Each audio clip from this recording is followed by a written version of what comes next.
আপনার মতো লোককে 200 জান্নাত দিয়ে দিলে তার সমস্যা নেই। ফেরাউনকে ক্ষমা করে দিলে তার কোনো সমস্যা হবে না, তার বিচার আচার হবে না। তার নাম আজিজ। ফেরাউনকে যদি জান্নাতে দিয়ে দেয় তো কেউ বিচার করতে পারবে না, মামলা করতে পারবে না।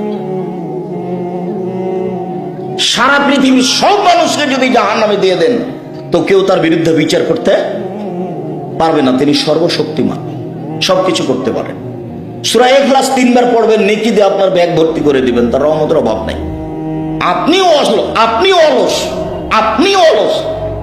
অলস, আপনার মন মানসিকতা খারাপ, আপনার নীতি খারাপ, আপনার অভ্যাস খারাপ, আপনার চরিত্র খারাপ, যার কারণে আপনি পড়তে পারেন।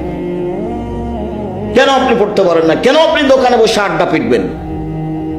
যেখানে ল্যাংটা মেয়ে নাচে সেখানে আপনি বসে থাকেন কোন স্বভাবে? মাথায় টুপি আছে, খারাপ লাগে না কেন?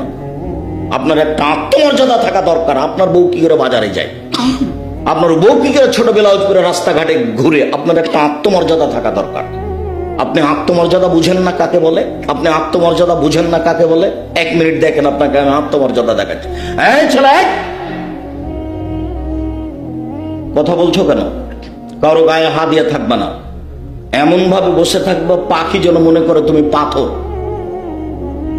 এক ছেলে চেয়ে থাকবা, তোমাকে আমি আত্মমর্যাদা দেখাচ্ছি, তোমার বাপকে দেখাচ্ছি, তোমার মাকেও দেখাচ্ছি। 1 মিনিট এক ছেলে চেয়ে থাকবা। আত্মমর্যাদা কাকে বলে? তোমার মা ছোট ব্লাউজ পরে এখানে এসেছে, তার মানে তোমার বাপ কাপুরুষ, তোমার বাপ ঘৃণিত পুরুষ, তোমার বাপের পুরুষত্ব নেই, যার কারণে তোমার মা এখানে এসেছে। যদি আমি এটা প্রমাণ করতে না পারি বেটা, আমি বক্তব্য দিব না। আমার নতুন কথা নয় তো, আমি এগুলো সব চিরদিন বলে আসছি 31 বছর থেকে। আত্মমর্যাদা দেখো কাকে বলে।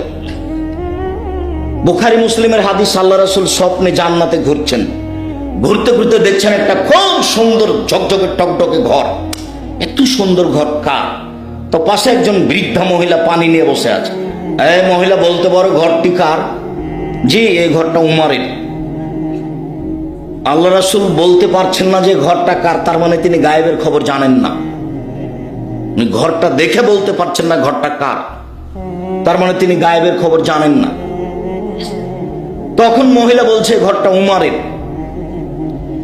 তখন আল্লাহ রাসূল বলছেন, উমারের আত্মমর্যাদা মনে পড়ল। ঘরের বাহির যদি এত সুন্দর হয়, ভিতরই বা কত সুন্দর। মনে স্বাদ জাগলে একটু ঘরের ভিতরটা দেখি, কিন্তু উমারের আত্মমর্যাদা হিসেব করে আমি ঢুকতে পারলাম না। বড় মানুষ, তার একটা মর্যাদা আছে, আমি ঢুকে গেলে তার মানের হানি হতে পারে। আমি তা